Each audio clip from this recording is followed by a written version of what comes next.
So my first question to the panel, and you know the Generation Z is yet to join the workforce.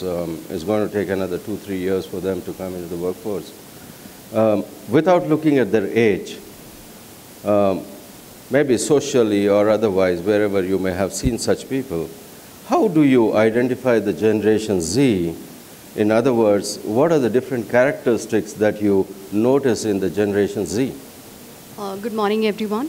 One of the evident difference or the way, I would call them the thumb generation versus how we are used to the way we type on the phone. And if you see this generation, they are the, so I had this incident where even the way they ring a doorbell, they would use a thumb, you know, they are, so I think they're used to. Oh, really? I didn't know. Versus okay. how do we do it.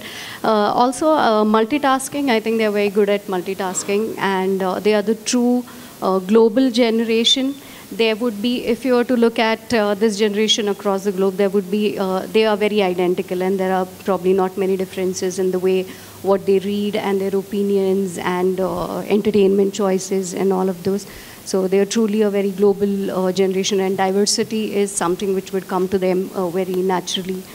So yeah, I think that would be something how you would, you can probably identify them without probably looking at their age.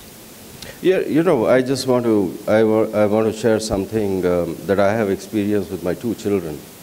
And by no means do I want to bring any personal discussion to this forum. But I have a son who is 23 years old, and I have a daughter who is 17 years old. So in a way, you can call her the Generation Z, and my son is the Generation Y. And you know, it was a Sunday morning. We were sitting leisurely, sipping coffee at home, and you know, all of a sudden, my son asked me, and it's contrary to one of the points I made, but still I want to mention. He said, what have you earned in your life? So I read out my balance sheet to him. I said, so many houses, couple of cars, land, this, that, and all. He says, no, no, no, you didn't understand my question. What have you earned in life? You've only been making concrete assets, and you've been paying loan. What have you earned in life other than that? Have you been anywhere, seen the world, met with people, gone with your wife on a vacation and stuff like that? So it made me think for a while. And I said, look, my father didn't make anything for me. Therefore, I thought it was important for me to make so that your life becomes easy. So he says to me that you have made all your assets in Bangalore, and who says I'm going to live in Bangalore? And he goes on to say that, how do you know your taste is my taste? And why do you think I'm not capable of making it myself? And why did you have to make it for me and struggle all your life, paying your loans? And you know, my daughter who's sitting in that corner, she says, if he doesn't want, give them all to me. I don't know. I don't know. Probably sometimes I feel my father didn't make, so I made. My son doesn't want to make, my daughter wants all the assets now. So I don't know how the generation is moving. And the second thing I noticed with my daughter against my son is that she is super independent. I don't remember having spent any time doing her assignment or helping her with her homework or making her study. She does everything on time by herself, but we had to spend a lot of time with my son. Go ahead. Yeah, no, it is definitely a generation of contrasts. You will see that, you know, they come with a sense of entitlement because they have it all, but yet they're very focused about the things that they want, right? Or you will see that, you know, they love to communicate, they live very public lives. They just, in fact, some of the kids today, you would have seen them on Facebook right from their childhood, right? But yet they're very private people. You'll never be able to pinpoint what exactly is going on in their mind and what truly motivates them, right? So it is a generation of contrast. And you made a very interesting point about being spectators to actually contributors. This is a generation that feels like they want to do something for the large society. But yet they will come across as very selfish to the people who are in their immediate vicinity. So they're completely a generation of contrast from what we see. I think it's what's going to be interesting as they get into the workforce is the multi-generational dynamics that will start kicking in between the different generations, because as you start thinking about millennials and Gen X, which will be predominantly in the workforce as the digital natives come in, you will see the contrast between digital immigrants and digital natives, in the sense, there are people who have created the technology. I mean, Gen X was involved in creating SMS, but it was actually the millennials who taught us how to actually use it. And today we have the digital natives teaching us how to communicate using the Twitters and the socials, right? So there will be the contrast that we will start experiencing very, very significantly between the digital immigrants and the digital natives. So we're really headed for some very interesting times. Your thoughts, Shalini? To your question on how do you identify them, and on a lighter note, I must say a lesson we've learned a very hard way is their sense of dressing. And I must say, because it's something we've been challenged by, for those of you who know the Big Four world, one that tends to be rather stiff and formal in attire. We've had to learn the hard way what it takes to understand what this new generation wants. Even the likes of us have bent and amended a few rules. So I still remember the day when we actually, after a lot of brainstorming, discussing, debating, decided to allow our employees to wear jeans on a Friday. And I honestly tell you, I haven't had as much cheer for anything I have done as much as I did when we allowed that. Of course, their definition of jeans is another thing. Let me not go down that road. But nonetheless, to me, just the way they carry themselves, while dress code may not seem like a great positive, but there's a certain confidence that I think does differentiate them. All right. My next question to the panel is, in your opinion, what do you think are the strengths or qualities that the Generation Z would bring to the workplace? It's a high degree of entrepreneurship. They're highly entrepreneurial. I mean, today you go to colleges and you speak to the kids there.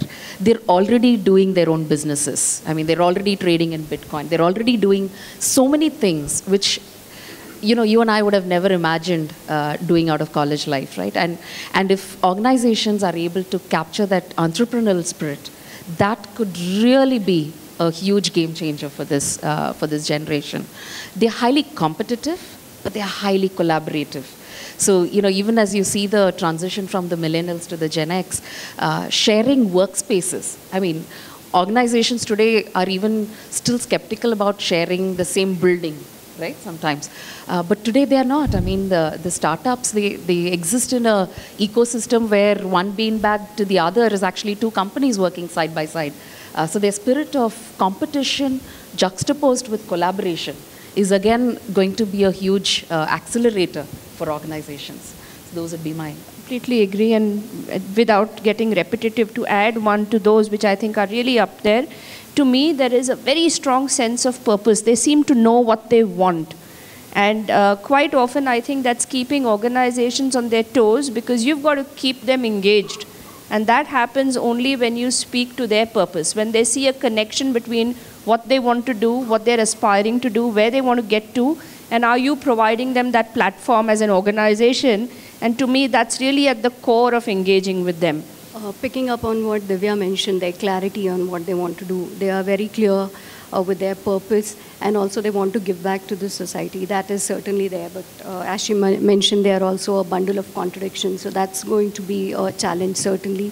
Also, the need for information. They need to have complete information, very detailed directions for them to go ahead, and their need for mentoring and training is going to be very high, which I think also is something which we noticed in the millennials. You can't be, there has to be a positive ending for anything where you expect them to do something. So that is certainly which is also you see in the new generation, the need for information, clarity, for whatever you expect from them. So yes, that is going to be certainly a challenge, and I think also that's a strength that we can play on, or that they would bring to the table. Very nice. Can you please tell me, if this is going to be your future workforce, is there anything that you and your organization is doing to greet them, receive them into the corporate world? I think the evolution has been happening for a period of time, right? The way we use technology is going to be critical because that underpins the way they communicate, the way they engage, the way they connect. And then there is the whole human angle, right? Which is about how they are coming into the workplace as a whole person, not just as a professional, right? Because for this generation, work-life integration is a whole different ballgame. We are a technology-driven organization, so you have social channels for communication, the way people express themselves. People don't want to waste time picking up a helpline, asking for details. They want to have it at hand, so everything is on demand. So how is your technology allowing them to access pretty much any information, whether it is your knowledge exchange or your policies or just asking regular queries on how they manage their day-to-day work?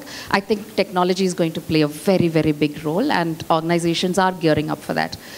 From a human angle, and for us at Accenture, we believe in what we're calling as being truly human in the digital age, which is anchoring back to the whole self, empowering people to be there, just be authentic, be yourself, in the sense of bringing your mind, body, soul to work, right? Heart, mind, body, soul is how we call it.